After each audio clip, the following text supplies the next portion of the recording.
qaqadir ishlatishni bilish kerak-ku keyin. Harakat qilsangiz, u moddiy tarafdan ham zo'r bo'lib ketadi. O'zim maza qilaman. Kosmetika, bijuteriya. O'sha o'zi uchun harakat qilish shunaqa.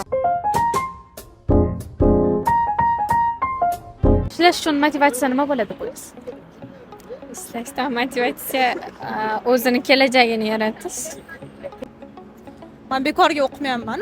U men o'qiyotgan bilimlarim meni kelajakda ishimga kerak bo'ladi, ishda yaxshi ishlab ketishim uchun kerak bo'ladi, karyera qilishim uchun kerak bo'ladi. Menga o'sha birinchi o'rinda motivatsiya beradigan narsa bu meni yutuqlarim. Men ishlayman, maqtovli ishdaman, to'g'rimi? Nimalarlarim o'xshaydi. Unga yarasha men qanaqadir достижениялар bo'ladi menda. Shu menga motivatsiya. Asosiysi shu. Ishlash uchun motivatsiya o'zimizni harakatimiz. Demak, kelajagiga qarab harakat qilish uchun ishlash kerak. Sizchi? Men ham shunaqa deb o'ylayman.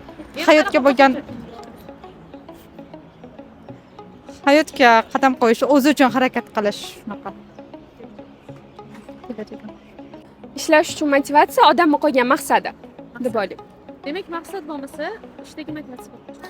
Da, shunaqa olib boradi. Maqsadsiz ishlash men uchun prosta quruq pul yig'ishga o'xshab qoladi.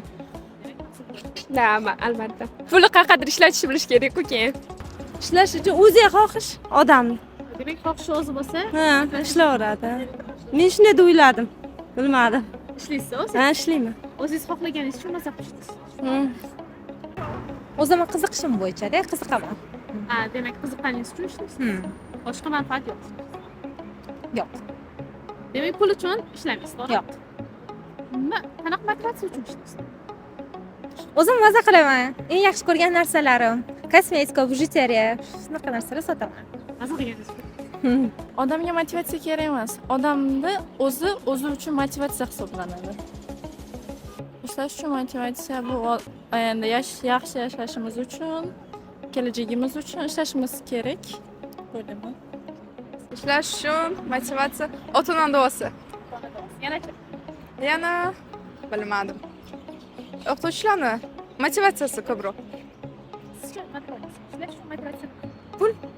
Pul deb o'ylayman, ishlash uchun motivatsiya.